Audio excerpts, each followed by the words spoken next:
What up guys, my name is Kong and today I'm going to be talking about Outside the Wire. I believe this movie is produced by Netflix and released by Netflix on Netflix. So this movie is about a drone pilot who apparently had broke command and he is sort of punished, reprimanded and placed on the field. Well, on the field, basically on the battlefield with this captain on the field, and the premise is that they have to go after this Russian, rogue Russian, so to speak, or rogue Russian. Let's just go with that, and that's what the story is about. Or start as the premises as. Let's talk about what I did like about this movie. I like the idea of placing a drone pilot who is thousands of miles away from the battlefield onto the battlefield, really understanding the ground field, on the field or boot on the ground field, understanding or hearing the bullet flying, hearing people dying, explosion, casualties, situation changing all the time. And I like that aspect really a lot because they really give people, not just me, but give people like me and people who pilot drones a really grounded view of, hey, yes, you may be far away from the battlefield, but you don't understand what's going on the field because you're not physically there. You're not there with the troop or the squad. The Humvee, the tanks, not the tank, but the Humvee, the armored vehicles.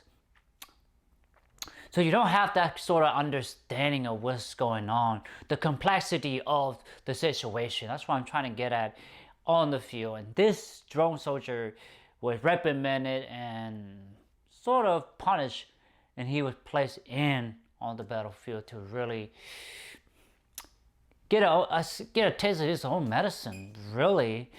Kind of get his own medicine and get his ego destroyed, really just not understanding what is to be a foot soldier, not a foot soldier, but a trooper, a ground soldier, I like that aspect a lot.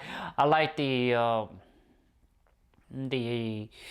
use of a demilitarized zone to kind of like for both parties to really, traffic illegal guns and stuff like that, informations and intelligence. I like that aspect. I really do. I like that.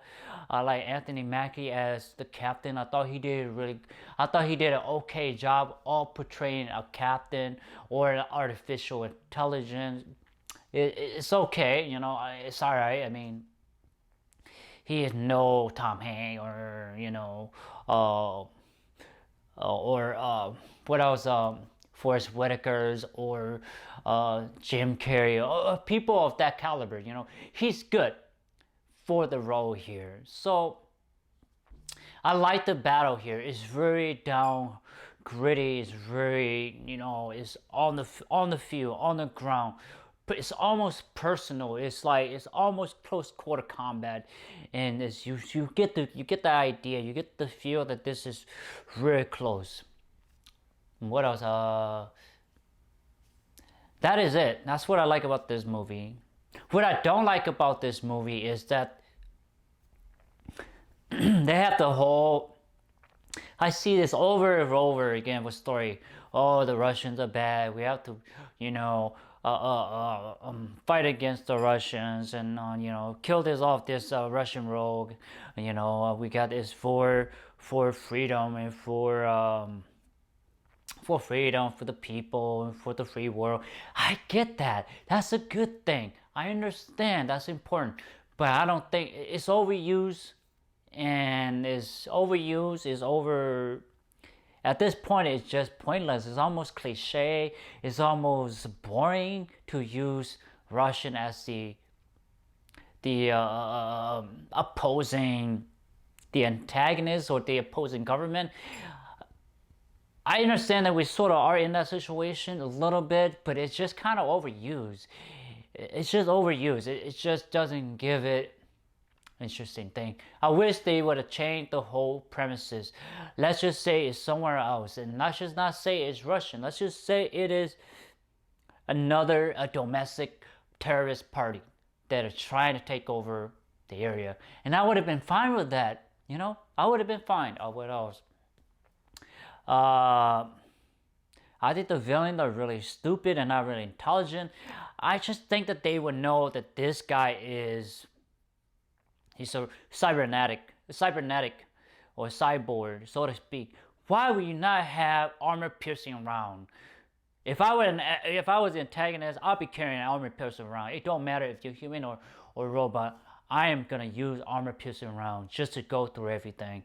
Especially when you know that this guy is a robotic. He's kind of like it's like a T-800, going around and punching guys and running like it's athletic. It's like you want to have armor-piercing round with you, especially at the end.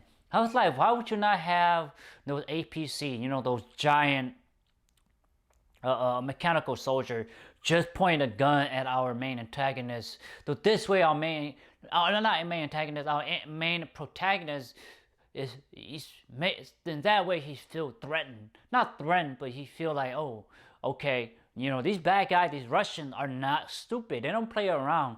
So it's just like, to me, if I knew someone was cybernetic as a T-800, I make sure I have tanks. I have 50 caliber round, robot for backup, just to make sure I can destroy this guy. I just don't think anyone who is stupid enough would be just like, hey, a couple of guys with M16 AKs would do the job. No, I don't think that would do the job. So that was the biggest punch to me at least. I was like, man, it made me feel off. It was like, okay, whatever. What else? I think that our main Anthony Mackie, I think he did was okay. It didn't really give the cybernetic person the person dimension or some sense of humanity. It seemed like he does have some sense of humanity, but it doesn't feel like it was a fleshed out character. It feels like he's almost there, but not quite there. Still flat, still two-dimensional. It's not three-dimensional, still two-dimensional. I feel like he doesn't quite have vulnerability. I just don't think why he wouldn't have that.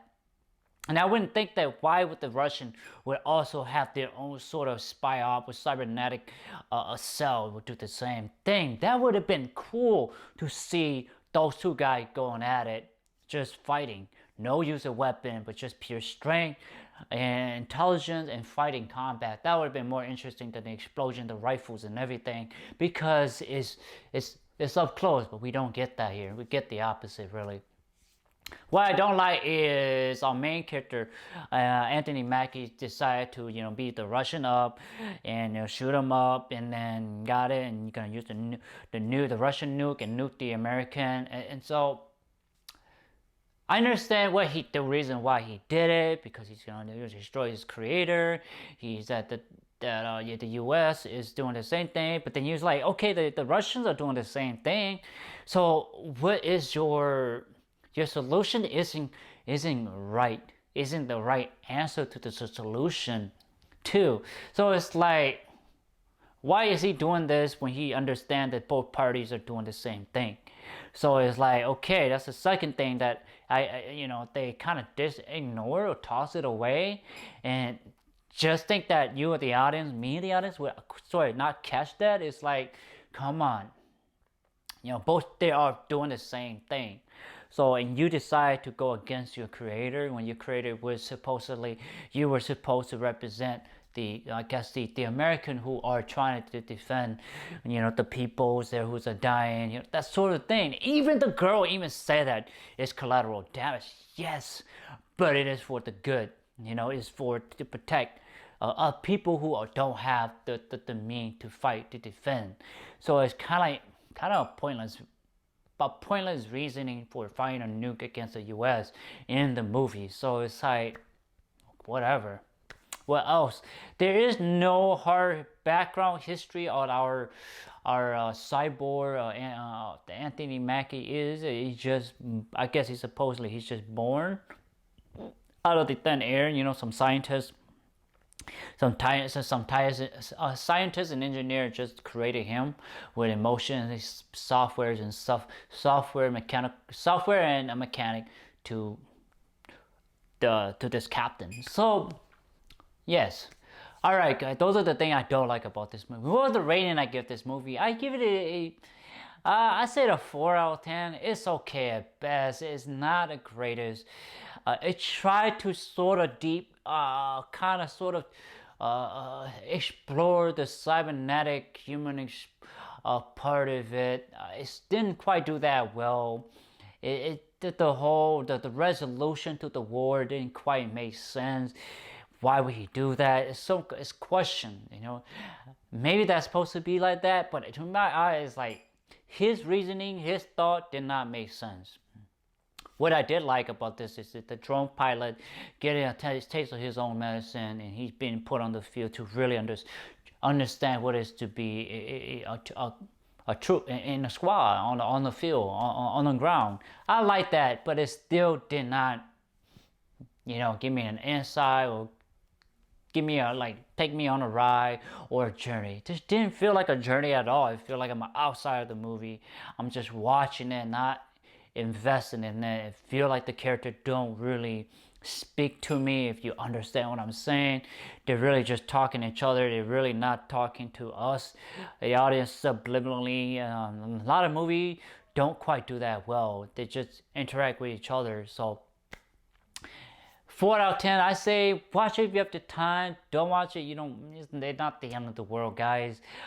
This movie is called Outside of the Wire. It is on Netflix right now as we speak. I say maybe check it out if you like sci-fi and cybernetic things or technologies. Check it out. But anyway, please like, thumbs up, share, subscribe, and browse to my YouTube channel. I have a lot of content for you guys to check out. Please do so. And thank you, and take care, guys. Bye-bye.